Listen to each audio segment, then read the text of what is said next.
Muitas vezes a gente encontra pessoas que ficam aí debatendo sobre se existe ou não existe reencarnação. É uma coisa que tem que ser pensada, tem que ser analisada, porque a reencarnação ela é estudada cientificamente, filosoficamente e teologicamente.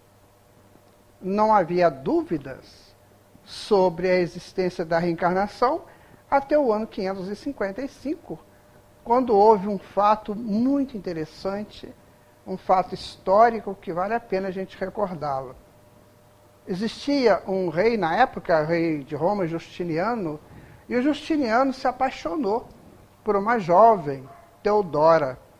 Essa jovem era prostituta, e ele vai até o local dos serviços dela e se apaixona por ela e a convida para casar-se com ele. Muito bom, né? Uma atitude muito bonita dele. Muito bem, eles se casam. E a Teodora, ela começa a observar as outras prostitutas, que na verdade eram espelhos psicológicos dela, né?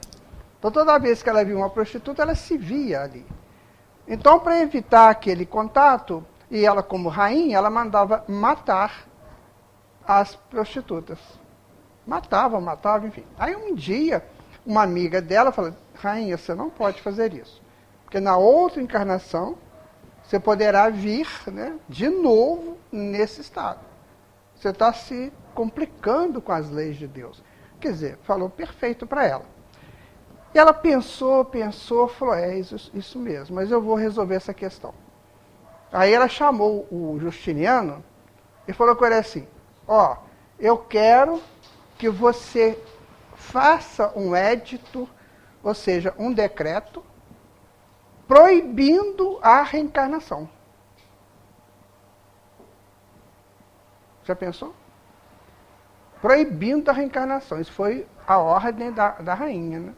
E ele, como um bom rei, acatou a ordem da rainha, né? E fez o édito, a partir de hoje estão proibidas as reencarnações. E ela já tinha morrido, né? Não é? E aí, o Papa da época ficou muito pau da vida. Vocês não podem fazer isso. Isso é da lei. Como é que vocês podem fazer? Mas não teve jeito entre o Estado e a Igreja. Naquela época, ganhava o Estado sempre. E aí, a reencarnação passa a ser jogada de lado. Então, ninguém mais queria saber de reencarnação. Não se falava mais nisso, só no mundo ocidental, né? Nós temos que entender que nós temos dois tipos de cultura, oriental e ocidental. Na cultura oriental isso não mudou e a coisa funciona até hoje. Agora, no mundo ocidental, não. Nós temos esses 1.500 anos aí de luta, né? Acredita ou não acredita na reencarnação. Então, a gente pode pensar duas coisas. Deus não está nem um pouquinho preocupado se a gente acredita ou não acredita. Essa que é a verdade. O Espírito Aulus, no livro Nos Domínios da Mediunidade, ele diz mais ou menos o seguinte: Deus não nos olha com olhos pequenos de apenas uma existência física. Ele nos olha com olhos de eternidade. Então, Paulo de Tarso fala também, nós só temos uma vida. E está certo, né? Nós somos criados por Deus só uma vez. Agora, várias existências nessa vida. Várias possibilidades. Os egípcios, eles tinham uma teoria, ou um fato que eles declaravam entre eles, que na faixa de 26, a cada 26 mil anos, nós reencarnamos em torno de 720 vezes. Esses 26 mil anos representam a precessão dos equinócios, né? A Terra gira cambaleando e ela faz esse cambaleio. Ela demora 26 mil anos para fazer um cambaleio completo. Então, a cada esse cambaleio da Terra, a gente reencarna em torno de 720 vezes. Isso é muito, muito fácil. Você pega, vamos botar 1,5 milhão, né, de anos, você divide 1,5 milhão de anos por 26 mil anos, depois multiplica por 720, você tem uma ideia de quantas encarnações a gente já teve por aí. Bom, Aí eu poderia agora partir para vocês por um trabalho científico, um estudo científico sobre a reencarnação, que é bem convincente. Mas vamos fazer uma outra análise. Para que a gente reencarna? Qual é o grande objetivo da reencarnação? Na questão 132 do Livro dos Espíritos, Kardec faz essa pergunta, e eles dizem que é para você resolver seu passado, né? Viver as provas que você tem que viver para um dia assumir um posto maior e cumprir uma missão, quando for o caso.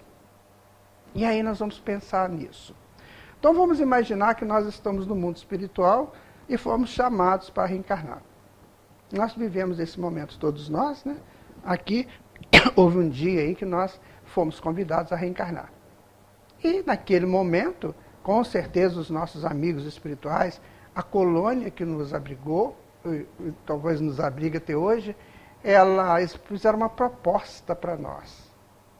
Olha, você vai reencarnar, você vai viver mais ou menos tanto tempo, você vai exercer função tal, que é essa melhor, e você vai mais ou menos viver no ambiente tal. Então a gente aceita, porque está precisando, né? Quando a gente está precisando, diz que até injeção na veia vai, né? Então a gente aceita. O negócio está complicado. E a gente reencarna. Bom, então vamos pegar agora 4 fontes interessantes que envolvem a reencarnação. Então vamos pegar a primeira, né? Quando nós estudamos campos morfológicos, o que é isso? Um campo morfológico é um campo criado por pessoas ou circunstâncias ou natureza ou objetos. Por exemplo, aqui agora tem um campo morfológico criado, com as nossas presenças, com os nossos pensamentos, com os nossos ideais, com as nossas propostas, né, as intencionalidades. Então aqui tem um campo criado, o campo morfológico está criado aqui. E aí, se você vai lá fora, na natureza tem um campo, se você vai no mar tem outro campo. A gente vive nesses campos. Esses campos, eles são montados e mantidos por frequências. Então, tem energia, onde tem energia tem a frequência, e essas frequências, dependendo da situação, elas são muito fortes. Da ordem de muito hertz, né? Hertz é o pulso por segundo, então, assim, 200 hertz, por exemplo, e isso é muito forte. Muito forte.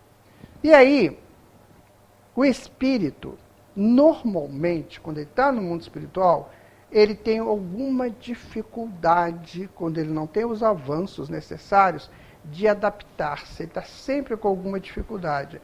André Luiz, no livro Sexo e Destino, ele fala uma coisa que é um pouco preocupante.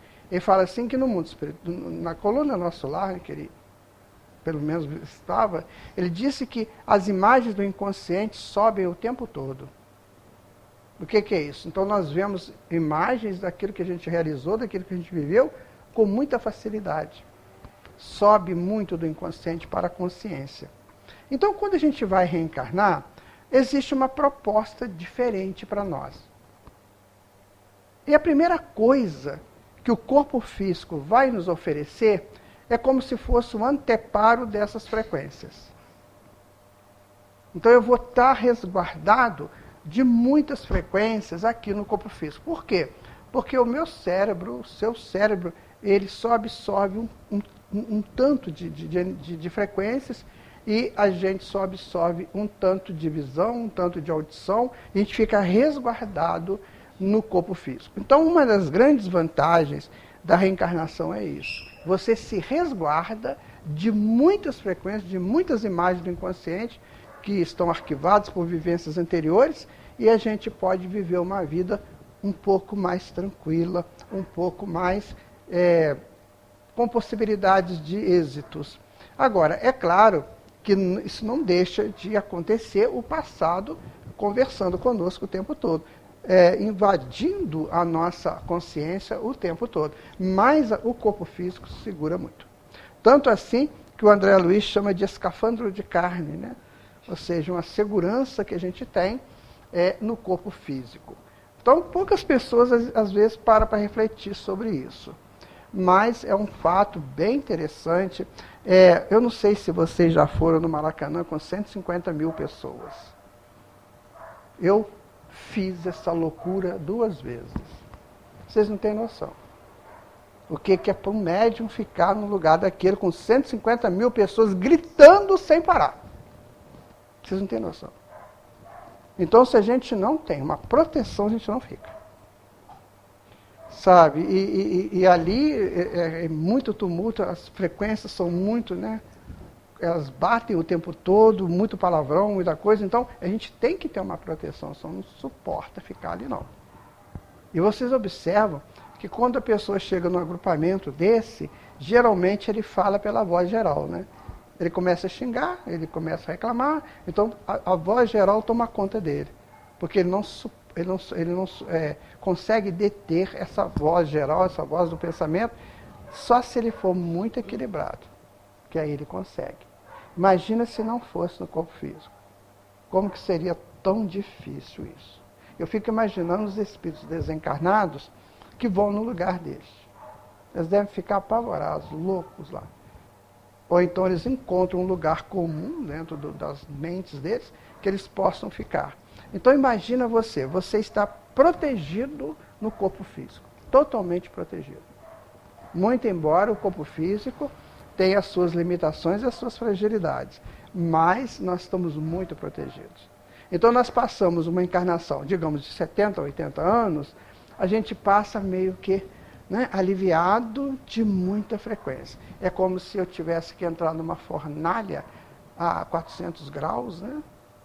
Só que eu entro com uma proteção para não me queimar ou para que aquela frequência do calor ali não me perturbe tanto. Então, uma coisa muito importante da reencarnação. A segunda coisa importante da reencarnação é algo que nós às vezes também não refletimos, que são as novas propostas. Então, todos nós estamos encarnados século XX e XXI, não é isso? Mas já tivemos encarnados no século XIII, no século XVI, em outros séculos aí, e vamos para frente. Então, toda vez que a gente encarna, nós encontramos uma circunstância diferente. Mesmo que eu encarne na mesma família e na mesma cidade, no mesmo local, mas a circunstância é diferente. Então, nós que chegamos, talvez da metade do século XX para cá, nós encontramos o mundo completamente modificado daquilo que a gente tinha vivido em outra encarnação. Quando a gente estuda a história, observamos essa modificação muito grande. O que isso vai fazer com a psique? Isso vai fazer com que a psique busque se adaptar àquele novo tempo. Nessa busca, ela vai fazendo crescimentos e abrindo espaços dentro dela mesma para ela se inteirar das coisas que estão acontecendo. A gente vê muito nas escolas, e hoje aconteceu um fato lamentável, né? Uma escola lá de Blumenau. Então você vê muito nas escolas alunos digladiando com professores. Até mata professor, né? Coisa séria isso. Aí a pergunta é, por quê? Por que se naquele passado, por exemplo, no início mesmo da educação mais aberta, do século XIX para cá, havia um respeito enorme. Eu frequentei escola que se o diretor entrasse lá, a gente tinha que levantar para o diretor, né? Cantava no dia do aniversário do diretor, tinha as comemorações do aniversário dele, a professora chegava, a gente levantava para receber o professor, e era uma coisa bem, a gente não era nenhum santo não, tá? A gente fazia bagunça, mas tinha alguma coisa melhor, né? E de uns tempos para cá não, virou uma coisa séria.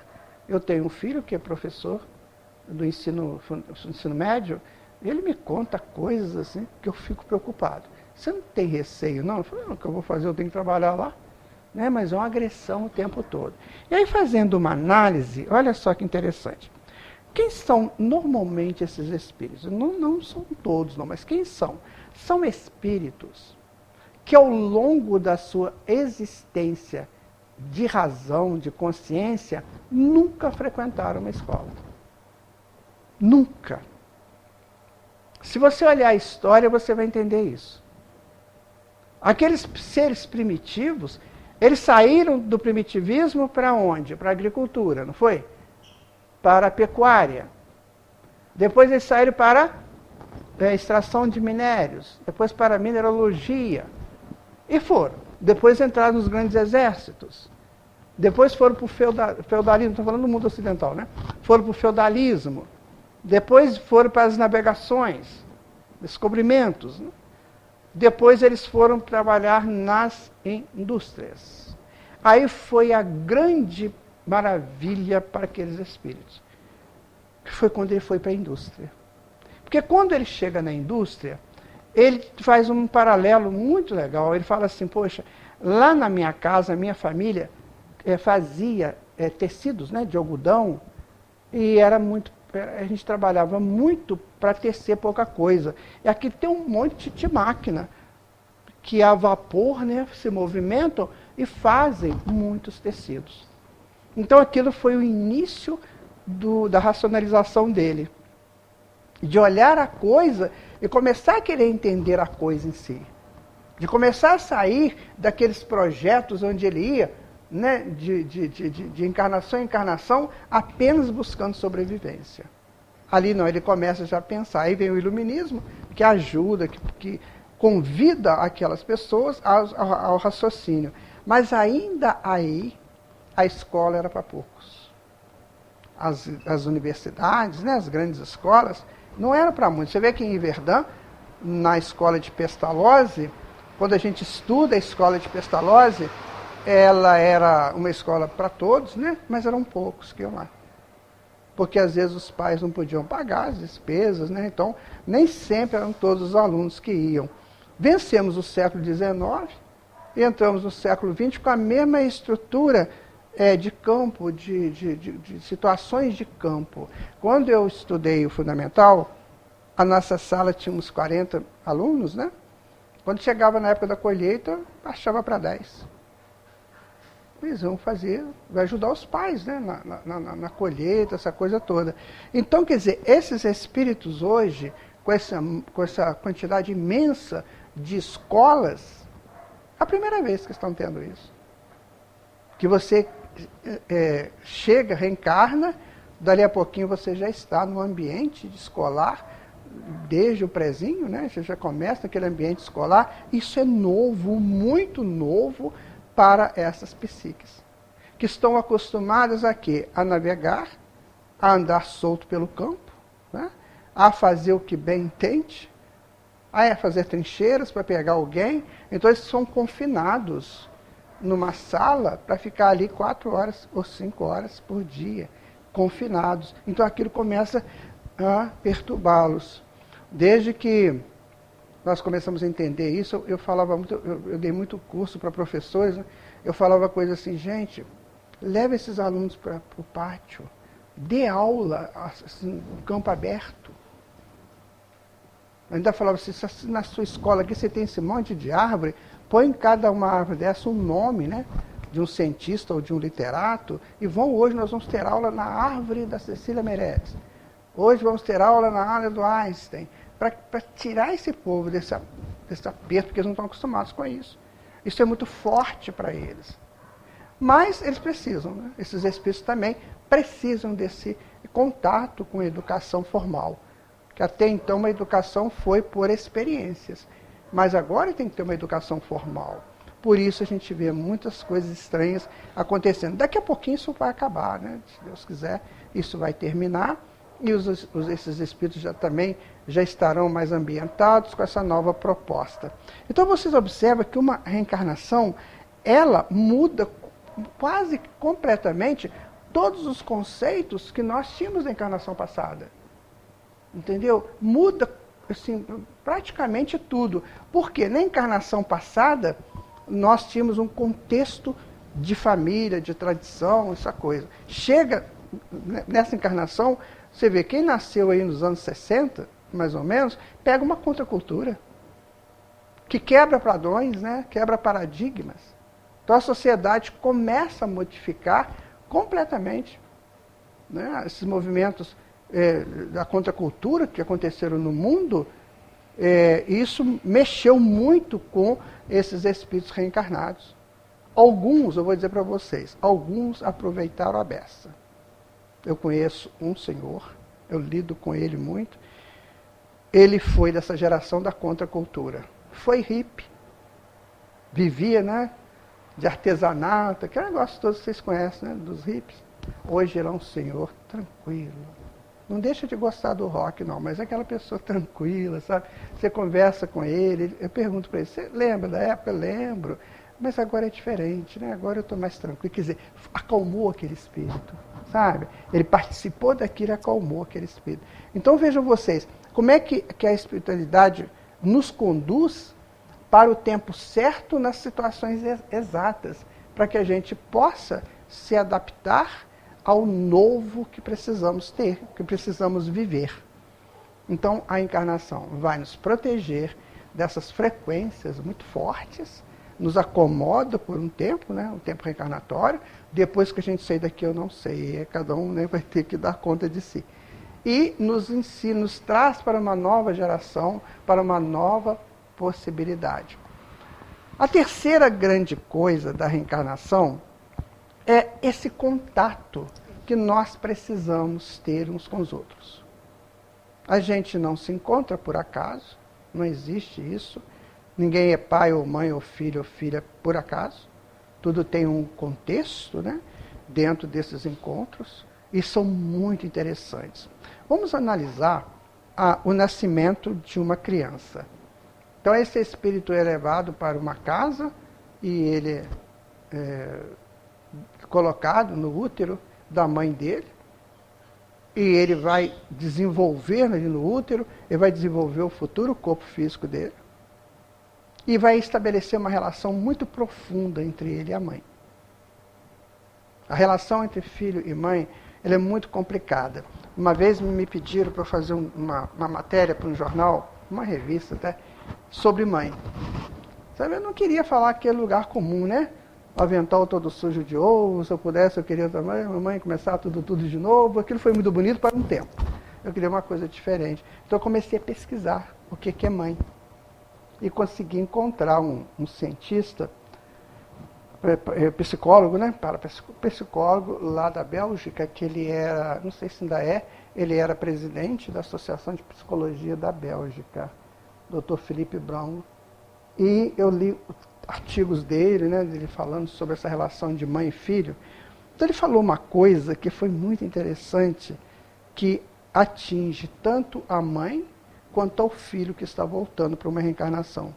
Ele falou assim, que quando a mulher é mãe pela primeira vez, ela desenvolve no DNA dela um gene chamado gene materno.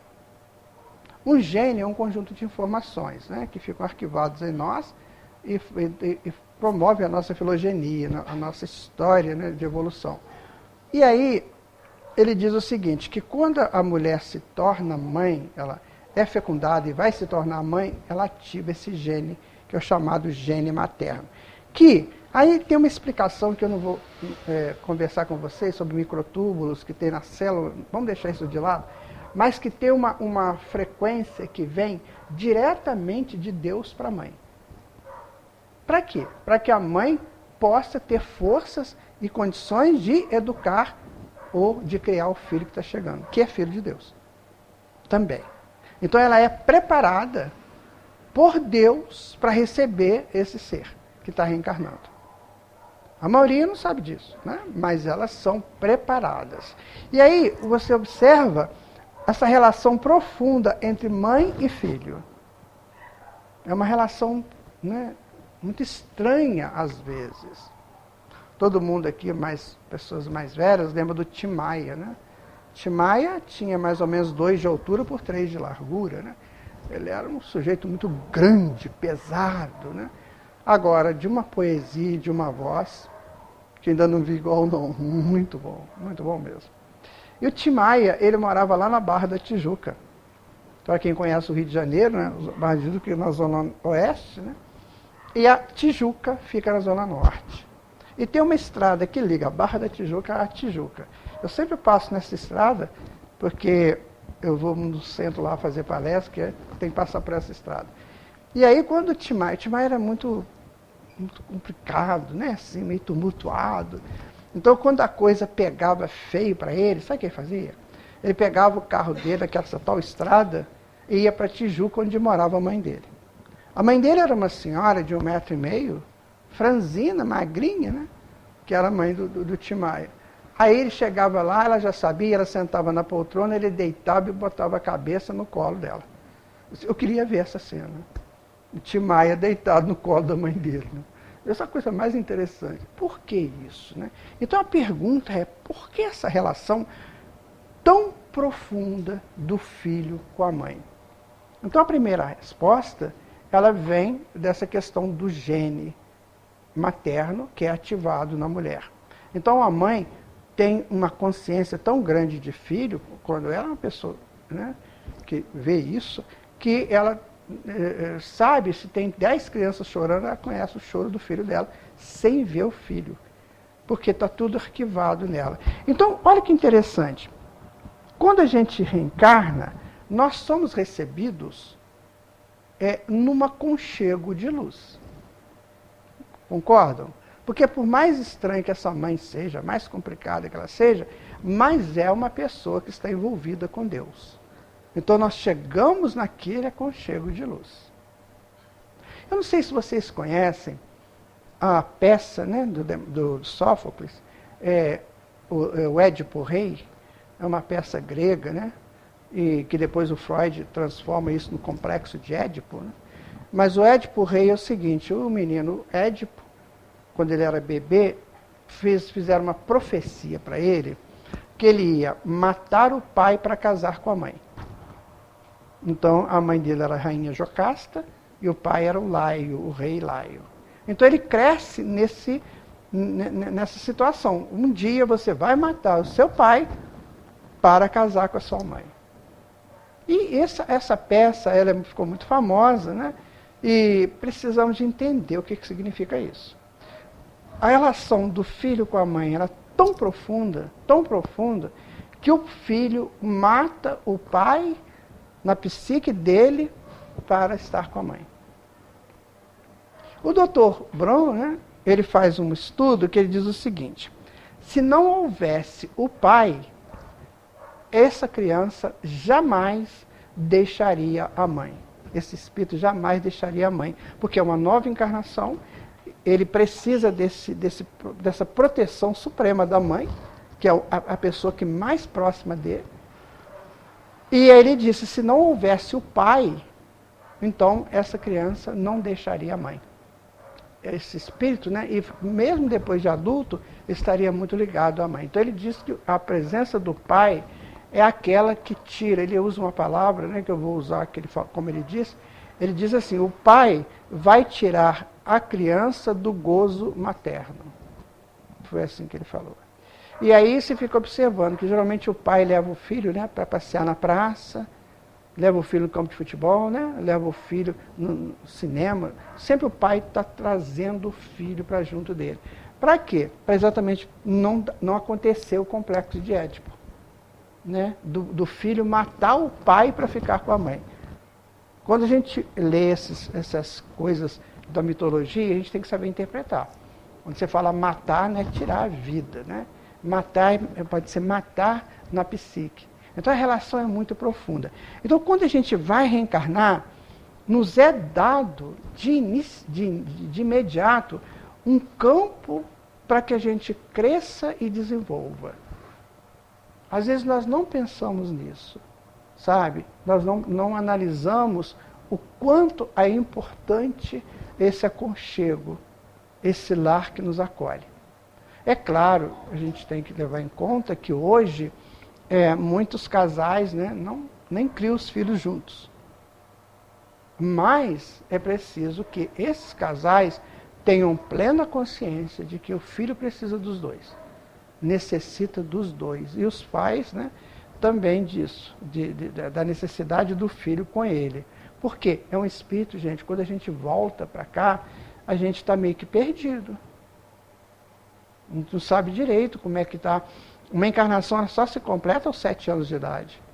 Até lá, são muitas nuances, e esses espíritos vivem mais no mundo espiritual do que aqui. Porque estão vindo de lá, estão muito recentes lá. Então, se não tem esse aconchego, esse cálice de luz, né, que é a família, que é a mãe, que é o pai, que é o entorno do lar, esse espírito pode se complicar e ter um futuro muito difícil. Então veja que interessante, né? Nós vamos reencarnar? Vamos. A gente não reencarna por acaso, não é jogado que nem a cegonha joga, né? Não. A gente é nascido, renascido, dentro de uma estrutura. E essa estrutura que vai nos aconchegar de imediato, que vai nos dar força enquanto a gente não pode fazer nada, né? A gente tem que ter uma mão carinhosa, amiga, para cuidar de nós. Então, esses encontros são muito interessantes. Às vezes, aquela mãe que está embalando aquele filho foi assassina daquele filho lá no passado. Tem o caso da Adelino, né? Adelino Segismundo, não sei se vocês conhecem, do livro Missionários da Luz. O Adelino era casado com a Raquel e a Raquel começou a namorar o Segismundo. E o Segismundo matou o Adelino para ficar com a Raquel, certo? Certo. Aí o tempo passa, eles reencarnam, agora está o Adelino de novo, casado com a mesma mulher. E quem vem de filho agora? Aquele que matou o pai. Veja que coisa interessante. E por que isso acontece? Vamos lá. Porque dentro da lei de Deus, ninguém chega a postos mais avançados deixando mágoas, ressentimentos, esses resquícios. A gente tem que chegar lá totalmente liberado de tudo aquilo que me foram prejudiciais, tanto que eu fiz quanto que fizeram e que eu guardei como mágoa. Então, esse momento desses encontros, né, que a gente tem com a família, e depois a gente vai ter encontros fora de casa, né, com os amigos, amigas, os professores, né, com a rede social, enfim. Então, tudo isso é importantíssimo para todos nós, para que a gente possa viver uma nova encarnação dentro de uma possibilidade satisfatória aos nossos avanços. Agora, é claro que quando chega na puberdade, é interessante, quando chega a puberdade, a criança ela tem uma limitação muito grande de certas frequências. O que limita isso? A glândula pineal, né? Ela limita essas frequências para a criança. Tanto assim que se alguém quiser sexualizar uma criança, é a mesma coisa dela botar a mão num vespeiro, que vai doer nela, mas vai doer muito. Porque a criança ela tem uma proteção muito grande em relação a isso. Por quê? Porque essa criança ela está trazendo do passado dela toda a sua história de sexualidade. Toda. E vai ver que esse espírito foi muito desajustado sexualmente. E está guardado ali nela, pela pineal, para que quando ela crescer um pouquinho mais, chegar à puberdade, à adolescência, aquilo vai saindo aos pouquinhos. Vai sendo liberado aos poucos, de tal maneira que ela possa exercer um certo controle, se ela assim desejar. Né? Aí vem essas ideias aí, né? Que agora você tem que sexualizar a criança de 6 anos. Gente, eu tenho pena de quem está fazendo isso. De vez em quando a gente recebe uns vídeos aí, né? Eu tenho pena. A pessoa está pondo a mão numa caixa de marimbondo, porque ali as frequências que estão guardadas no inconsciente daquela criança, você não sabe quais são. Como é que você vai botar a mão numa coisa que você não sabe o que é? Então isso é muito sério. Entendeu? Isso é muito complexo e a gente tem que tomar muito cuidado com isso. Por isso que os pedófilos sofrem a beça. Né? Eles sofrem por causa disso. Essa atração que eles têm por criança é um desajuste deles, né? Um desajuste emocional, psíquico, espiritual, mas que pode prejudicá-los terrivelmente, porque eles estão mexendo com fruta verde. Fruta verde ela está condensada para abrir, né, na hora certa. Então, quando essa criança chega na puberdade, ela começa a desenvolver o corpo dela para exatamente cumprir a função que ela trouxe na encarnação dela e também para começar a liberar um pouco desse passado dela. Então é preciso saber dessas coisas, para que quando a gente der uma opinião, que a nossa opinião seja científica. Para a gente não ficar no achismo. Eu acho que isso não tem nada a ver. Não falam isso. O achismo é atestado de eu não sei. A gente acha. E sai falando, né, que eu acho. Eu dei um curso recentemente sobre glândula pineal. Foram 3 estudos profundos sobre glândula pineal. Vocês não têm noção do que é essa glândula. É uma coisinha do tamanho de uma semente de laranja que fica lá no hipotálamo, né? Se você botar os 2 dedão aqui no olho, você chega nela. É uma coisa impressionante essa glândula, que a gente está desenvolvendo desde lá do mineral, do vegetal, do animal, para chegar ao nível de homem, para exercer tantas funções que a medicina e a ciência achavam que não tinha validade. Então esses encontros que nós temos, né, são importantíssimos, porque nós vamos nos ajudando uns aos outros se a gente realmente quiser. Porque vamos imaginar que eu tenho lá um irmão ou uma irmã que é complicado para mim. Eu tenho que ter essa inteligência. Por que essa pessoa é complicada comigo e a outra não é? O que está acontecendo? Eu tenho que, antes de brigar, eu tenho que saber por que acontece isso. Nós temos no nosso coração holístico, nós temos uma área do sentimento. Isso é dos hebreus, né? do povo lá de Gamaliel, que foi o preceptor de Paulo de Tarso, não precisa falar mais nada sobre esse espírito. Né? Então, da aula de Gamaliel, nós temos no coração holístico, o coração espiritual, nós temos a área dos sentimentos. Um puxadinho dos sentimentos chama-se a área de afetos. Então, quando eu chego para uma pessoa e que o afeto está meio que enegrecido, alguma coisa aconteceu no passado. Eu só chego para quê? Para tirar essa nuvem do afeto. Porque quando eu não gosto de uma pessoa, eu já gostei muito. Aconteceu alguma coisa, né, que enegreceu o afeto, cobriu o afeto. Então eu tenho que buscar tirar essa sombra, né? Porque eu tenho que caminhar. Eu só vou caminhar quando os meus afetos todos se tornarem da cor violeta. Que os afetos têm cores, né? Tem do vermelho ao violeta, né? O violeta é o mais transcendental possível, né? Nós temos, os nossos variam entre vermelho, marrom, mais ou menos essa área. Então é preciso a gente aumentar esses afetos, saber de afetos. A filosofia, a gente busca entender isso, olha, desde antes de Sócrates, aqui no mundo ocidental. Então esses encontros, o que eles acontecem? São para resolver esses afetos que não estão resolvidos. Então eu olho para uma pessoa, sinto uma coisa meio estranha. Peraí, por que eu estou sentindo isso daquela pessoa assim? Se fizer uma análise, é o afeto. Em algum momento, né, a gente teve uma desavença, não é isso? E cobriu o afeto, mas o afeto está lá. Muito bem, então a gente reencarna nessa proposta, né, de proteção das frequências, a gente reencarna, né, para fazer a nossa evolução na circunstância atual. Temos esses encontros que nós precisamos. E, por último, a nossa encarnação são as oportunidades de avanço.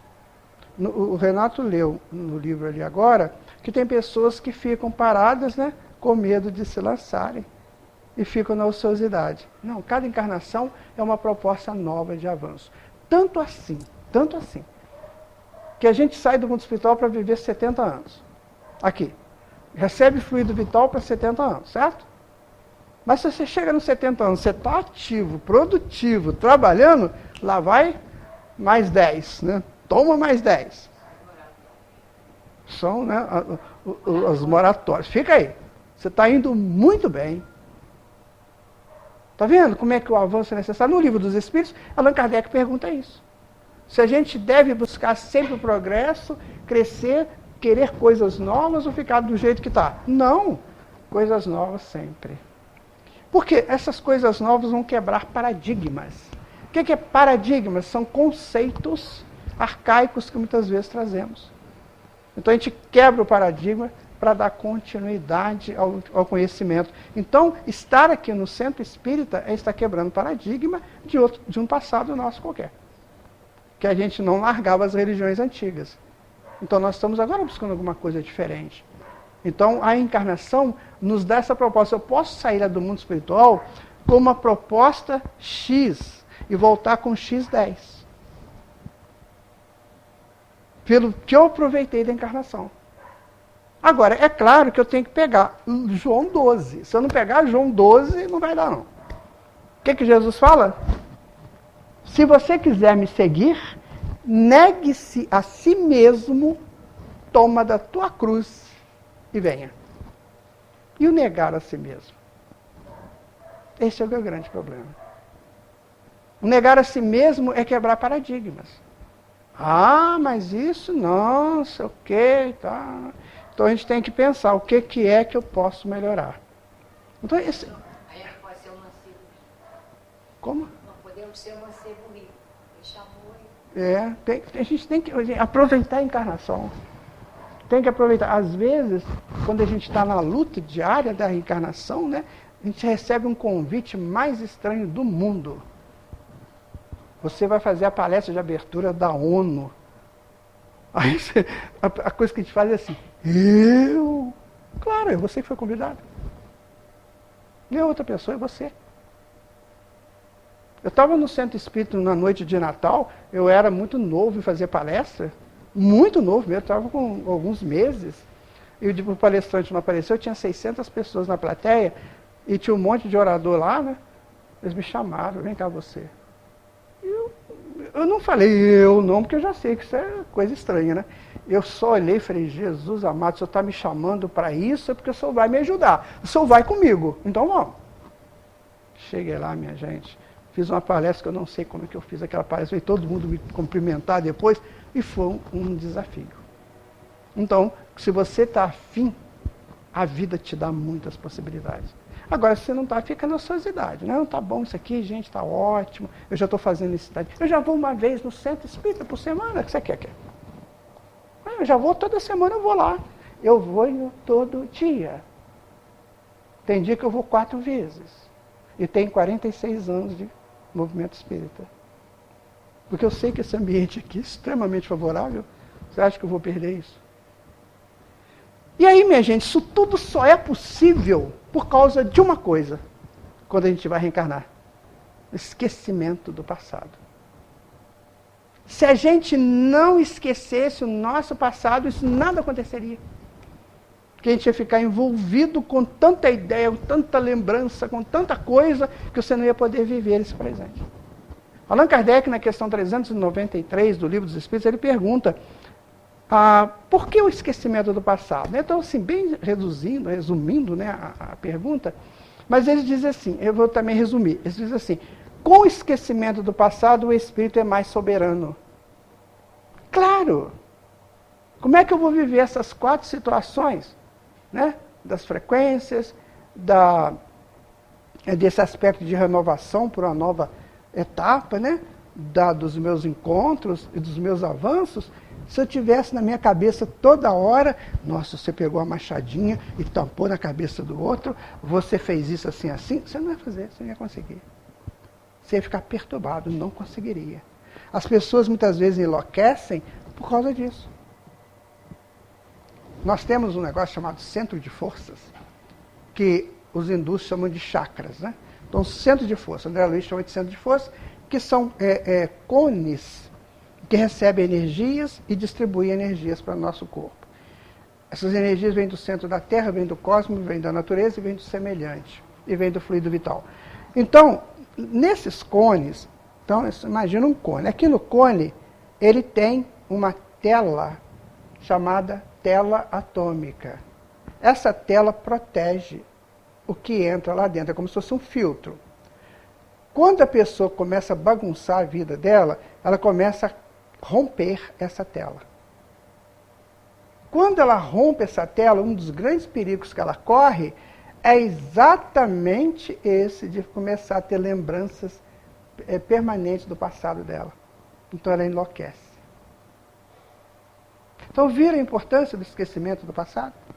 Então nós chegamos aqui, depois de milhares, né, de encarnações, que é 720 a cada 26 mil anos, a gente está como homem, pelo menos como homem que migrou a 1,5 milhão, mas como homem mesmo de origem a 7 milhões. Então você imagina quantas vezes nós já reencarnamos. Então tem essa história toda. A gente chega aqui, Papai do Céu fala assim, olha, vamos fazer uma coisa? Esquece tudo que você fez até aqui. E vamos fazer coisas novas. Eu vou te dar todas as chances. Eu vou te dar um cantinho para você nascer. Eu vou te dar um colo amigo. E eu vou trabalhar o teu crescimento a partir desse colo amigo. Né? Eu vou te dar toda uma proteção das frequências que podem te perturbar. Eu vou te promover encontros para você se resolver com eles. E eu vou te dar chances de você crescer. Então, você vai esquecer temporariamente. Agora, aquilo de bom que você fez e que é necessário para esse momento vai surgir. Com calma, mas vai surgir. Né? Tem pessoas que com 5, 6 anos de idade vai no piano e toca piano com uma beleza. Então ele precisa daquilo. O Einstein, um grande cientista, né, tocava violino. Não era para ele tocar violino, mas o violino para ele era um refrigério, né? Então, quer dizer, olha que coisa maravilhosa que é isso, gente. Imagina se a gente não esquecesse o passado. Aí, depois de tudo isso, se a gente ainda pensar que eu estou duvidando de reencarnação, a gente tem que encontrar, então, uma coisa justa, lógica, para mostrar como é que é a nossa vida. Existe essa coisa justa e lógica que não seja reencarnação? Não é? Eu gosto muito de estudar antropologia, né? Então tem um autor da antropologia chamado Mircea Eliade. Ele já desencarnou, ele é romeno, desencarnou no século passado. E o Mircea conta uma coisa muito interessante que acontecia com os primitivos. Eles eram totalmente reencarnacionistas. Ninguém duvidava disso. Ninguém. Tanto assim que quando a menina queria ser mãe, ela ia na montanha sagrada e convidava o espírito para vir por ela. As mulheres achavam que o homem não participava do processo, era só elas pela menstruação, né? Então, eram elas que davam toda a condição de vida. Então, as mulheres tinham essa ideia. Então, essa menina ou essa moça, ela ia lá na montanha sagrada, sempre tem uma montanha sagrada, né? Ia lá na montanha sagrada e convidava os espíritos que ficavam morando ali para vir morar com ela, nascer por ela, renascer por ela. Então, olha que coisa interessante. Gente, primitivo, tá? Um dia que vocês quiserem estudar a mente primitiva, vocês vão ver como é diferente da nossa. E outra coisa também que elas observavam muito era a lua. Então, a lua tinha nova, crescente, cheia, minguante, voltava nova. Então, é o ciclo da reencarnação. A gente renasce, cresce, vai ao ápice, né? Depois decresce e depois volta. Então, pelo movimento da Lua, elas eram reencarnacionistas. Esse povo era reencarnacionista. E a gente tem esses exemplos todos aí da natureza, e aí a gente acha que não que a reencarnação não existe. Então você junta a ideia da reencarnação com esquecimento, que é temporário, né? Lá na frente a gente vai relembrar tudo. Esquecimento temporário do passado, você só tem uma palavra. Muito obrigado, meu pai. Muito obrigado. Porque se não fosse isso, eu não conseguiria, não. Né? Nós todos aqui somos seres multimilenários, né? Com muitas histórias, muitos arquivos mnemônicos, com o inconsciente, como diz Carl Sagan, cada um de nós tem o equivalente a 200 mil livros com 500 páginas, cada um arquivados em nossa memória. É um astrofísico que disse isso. Né? Então, quer dizer, nós temos isso tudo guardado em nós. Por isso que nós temos muitos automatismos. Tanto para o bem quanto para o mal. Então, o que é preciso fazer a partir desses conhecimentos? Agora eu vou me estruturar para uma vida virtuosa, só virtuosa. Aquilo que for vício, eu vou eliminando. Aquilo que não me coloque no caminho reto do meu Pai. Bom, gente, que Deus continue nos abençoando, porque já nos abençoa, né? Eu fico pensando, quando a pessoa estraga a encarnação, que conta que ele dá lá, né? Jesus falou assim, chega um dia que o homem tem que dar conta da administração dele. Tá? Em Lucas 17, isso. Então, quer dizer, chega um dia que nós vamos ter que dar conta da nossa encarnação. Então, o que você fez da sua encarnação? Como é que foi? E aí, cada um, né, vai dar o seu testemunho na sua própria consciência. Então, minha gente, aproveitemos esses dois auxílios de Deus, a reencarnação e o esquecimento. Porque, né, se a gente reencarnasse e não esquecesse, ia ser complicado. Então, tinha que ter os dois juntos.